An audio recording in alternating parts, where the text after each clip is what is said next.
Bendito el que viene en nombre del Señor. Bendito el reino que llega, el de nuestro Padre David. Estas palabras, hermanos, que hemos escuchado justo antes del Evangelio, hemos cantado aleluya, hemos dicho bendito el que viene en nombre del Señor, bendito el reino que llega. Hemos vuelto a cantar el aleluya antes del Evangelio. Este es el grito de la Iglesia. Es el grito de la Iglesia hoy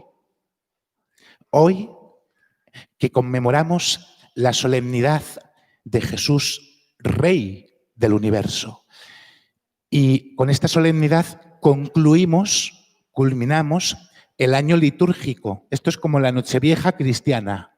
Hoy termina un año litúrgico para empezar uno nuevo con el tiempo del Adviento la semana que viene, para que entendamos que este grito debe hacerse presente en nuestra vida hoy, pero además también el domingo que viene, cuando empezamos el nuevo año para pedirle al Señor que venga. Y un grito que se debe extender durante todos los domingos y durante todos los días de nuestra vida, porque todos los días de nuestra vida, los cristianos estamos esperando que el Señor vuelva. Estamos esperando que su reino se haga presente de una forma definitiva, porque ya se empezó a hacer presente cuando el Señor se hizo hombre en Belén y lo celebramos en cada Navidad. Fijaros, no sabemos si vamos a celebrar la Navidad este año, no por la pandemia, sino porque a lo mejor el Señor vuelve antes. Y tenemos que aprender, hermanos, a descansar en esta certeza. Porque Jesús no vuelve para quitarnos nada. Benditos de mi Padre, heredad del reino preparado para vosotros desde la creación del mundo. Que Dios ha preparado algo para nosotros desde la creación del mundo, como para que nosotros estemos diciéndole que no, que todavía no. Que todavía no. Pero ¿cómo que todavía no? Si Dios lo lleva preparando desde el principio, lo mejor que nos puede dar, su reino, que ya puso en nuestro corazón el día de nuestro bautismo. Fijaros, hoy el Señor nos enseña, además, un camino para avanzar hacia su reino, para desear su reino. ¿Habéis escuchado el Evangelio? El Señor al final de los tiempos se sentará en su trono y separará a las ovejas de las cabras. Muy bien. Entonces, ¿nosotros qué queremos? ¿Ser ovejas o cabras? Ovejas. Muy bien, Dani, ovejas.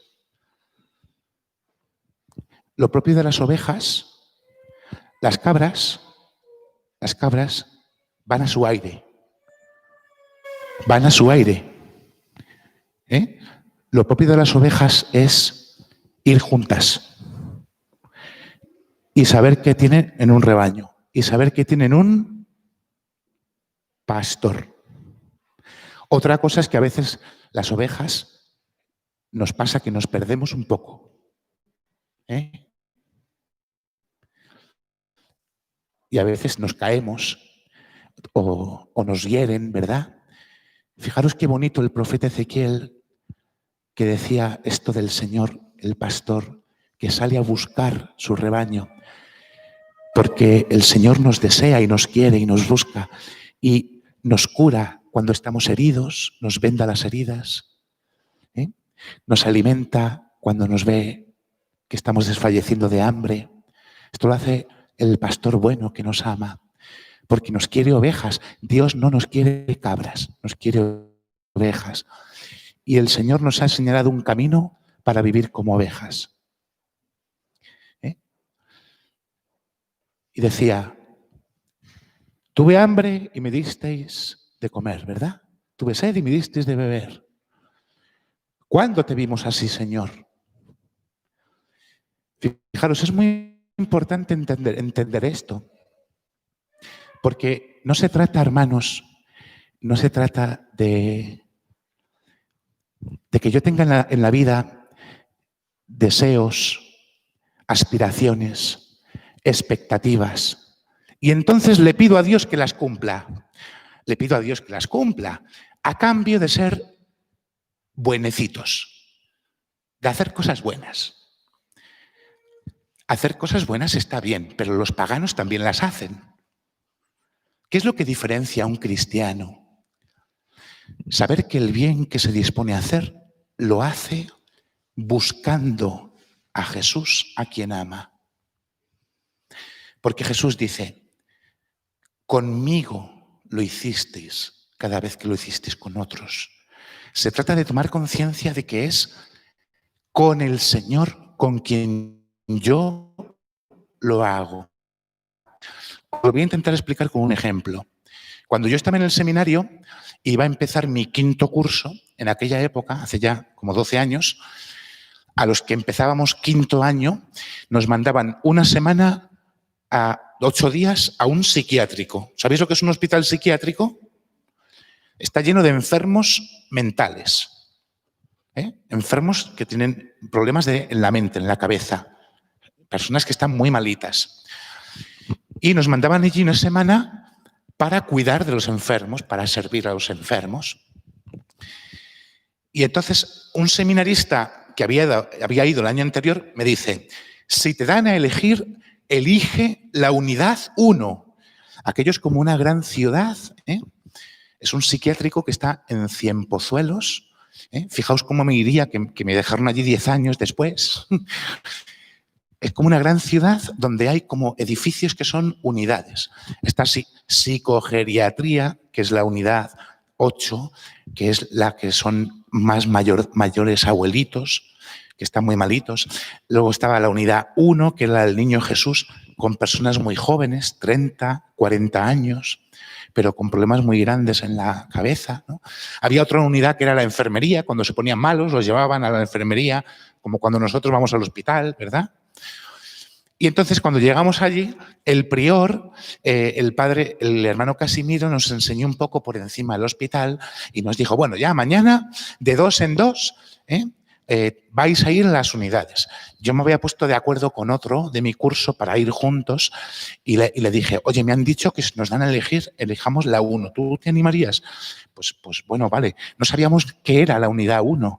No lo sabíamos, pero bueno, pues... como si fuéramos a salvar el mundo, ¿verdad? Luego el Señor te da en todos los morros. Bueno, pues el hermano Casimiro nos dijo, ¿alguien quiere ir ¿queréis ir a alguna unidad especial? Y los dos, no, a la 1 nosotros. Y entonces fuimos a la unidad 1.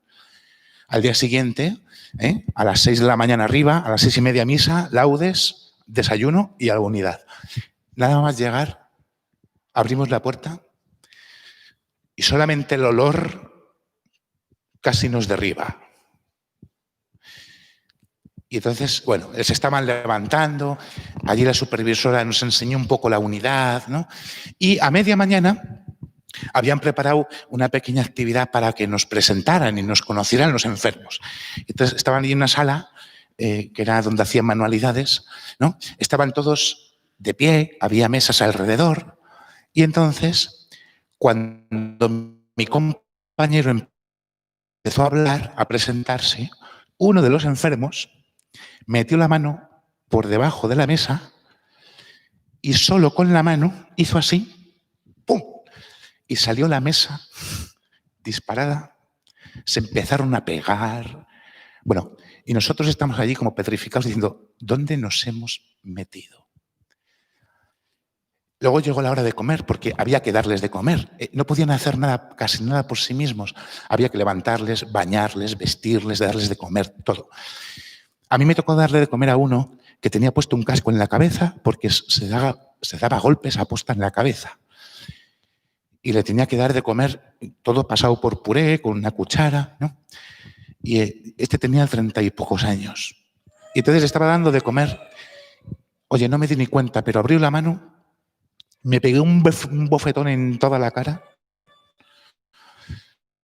que me dejó los dedos aquí marcados. Se me cayó la comida. Bueno, me puse hasta a llorar. Y entonces lo pasamos tan mal. Cuando salimos de allí, lo dijimos los dos, tenemos que ir a rezar, necesitamos ir a rezar, a ver si Dios nos ayuda con esto, porque el día de mañana no vamos a agotar. Fuimos a rezar y ¿sabéis a qué conclusión llegamos los dos? Llegamos a una conclusión que nos cambió la vida. Dijimos, si mañana no venimos con la conciencia de saber que es al mismo Jesucristo crucificado al que vamos a alabar, vestir, dar de comer, no volvemos. Y entonces nos intentamos ayudar los dos y animar los dos para hacerlo así. Entonces llegamos al día siguiente a la puerta del hospital, nos paramos y nos dijimos el uno al otro, vamos a alabar a Jesús, a comer, a vestir a Jesús, a dar de comer a Jesús. Y entonces nos cambió la vida aquella semana. Fijaros, os lo cuento porque es una gracia de Dios inmensa. De lo que se trata es de buscar a Jesús, de servir a Jesús, de dar gloria a Jesús, porque le hemos pedido al comienzo de la Eucaristía que la creación entera, nosotros, sirva a tu majestad y te glorifique sin fin. Servir a Dios, no a nosotros mismos, porque servirnos a nosotros mismos es muy fácil. Dar gloria a Dios, no buscar nuestra propia gloria, porque buscar nuestra propia gloria nos puede condenar. Buscar la gloria de Dios nos salva. ¿Y cómo se busca la gloria de Dios? Que lo que hago lo hago movido por el amor a Él, buscándole a Él, amándolo a Él. Y por eso hace falta, hermanos, que cuando celebramos a Cristo Rey, le dejemos reinar verdaderamente en nuestra vida, le dejemos reinar verdaderamente en nuestras cosas, en nuestras casas, en nuestras familias, que le dejemos a Él. Porque si no, no estaremos viviendo verdaderamente la fe. A veces nos puede pasar que reducimos la fe a una relación interesada con Dios. Yo a Dios le busco le pido esto, le digo que me dé fortaleza para, que me ayude en, que cure a.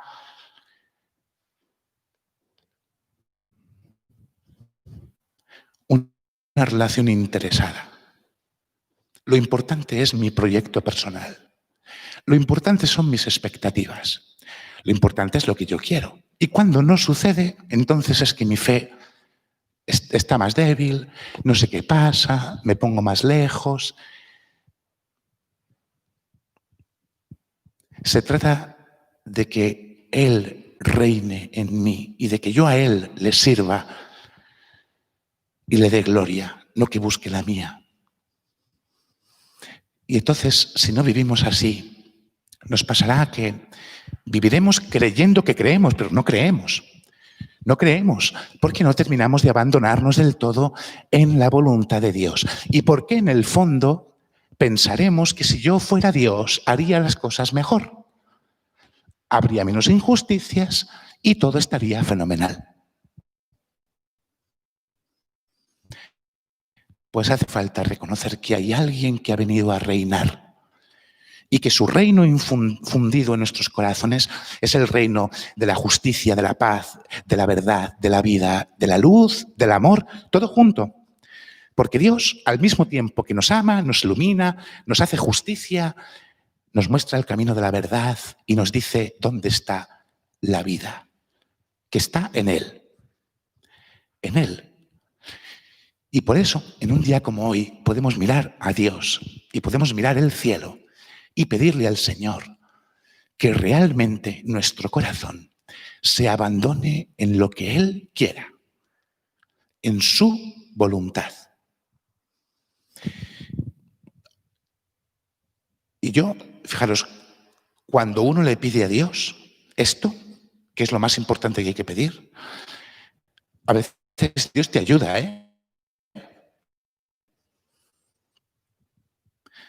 Os voy a contar una cosa y con esto termino. Que no sé cómo os va a sentar. Yo todos los domingos, cuando me voy a dormir, me ayuda mucho empezar a rezar con el Evangelio del domingo siguiente. Y todas las noches me gusta tener un ratito de oración y de meditación del Evangelio del domingo. Entonces yo el Evangelio de hoy lo empecé a escuchar el domingo pasado, lo empecé a leer, ¿no? Y me acosté, pues como pidiéndole a Dios, Señor, me quiero fiar de ti, ayúdame, tengo debilidades, me cuesta un montón algunas cosas.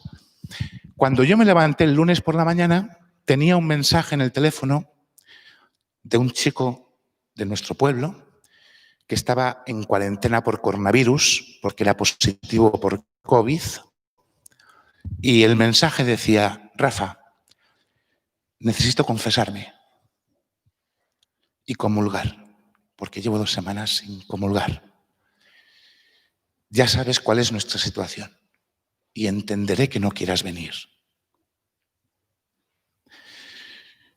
Yo que llevaba 3 días pensando en el santo este que os dije el domingo pasado, el San Diego de Alcalá, que abrazaba a los apestados en Roma, los enfermos de la peste, les abrazaba y rezaba con ellos. Llevaba 3 días ahí y que había leído el Evangelio el domingo anterior y yo vi el mensaje de este chico. ¿Y sabéis lo que pensé? Yo no quiero que el Señor venga y me diga, estuve enfermo y no me visitaste. Y entonces fui a su casa.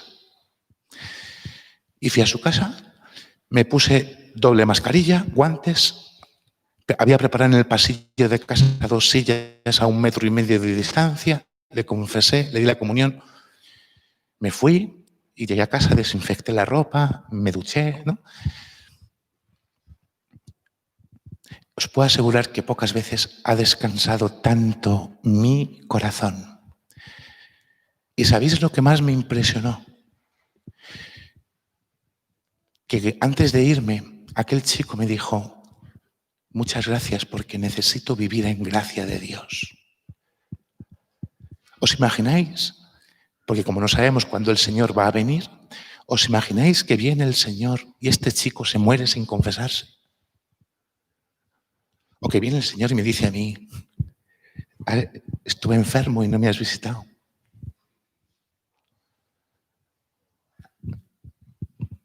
Yo no soy ejemplo de nada y creo que nunca lo he sido, pero las gracias de Dios sé reconocerlas, porque uno sabe cuándo hay algo que viene de Dios y no de ti. Y eso es fruto de querer abrir el corazón para que Dios reine. Dejemos a Dios reinar. Dejemos a Dios que sea verdaderamente Él el Señor de nuestra vida. Dejemos que sea Él el pastor en quien nada nos falta, donde encontramos nuestro descanso. Porque sabemos que este pastor bueno nos conduce a las fuentes tranquilas de la vida para hacernos vivir por años sin término a su lado. No hubiéramos imaginado un destino mejor para nosotros, para nuestras familias, el reino que Dios nos ha preparado desde la creación del mundo, el reino que Dios nos quiere dar, aniquilando a todos los enemigos que nos lo quieren quitar. Por eso Dios también aniquilará la muerte. La muerte ya no tiene ningún dominio sobre nosotros. Lo único que puede hacer es dormirte durante un tiempo, porque Cristo la ha vencido, para que su reino sea el reino que no tiene fin. Demos gracias a Dios y abracémonos a Jesús con todas nuestras fuerzas, para que dándole gloria experimentemos la fuerza y la grandeza de su reino en nuestros corazones y en nuestras almas. Amén.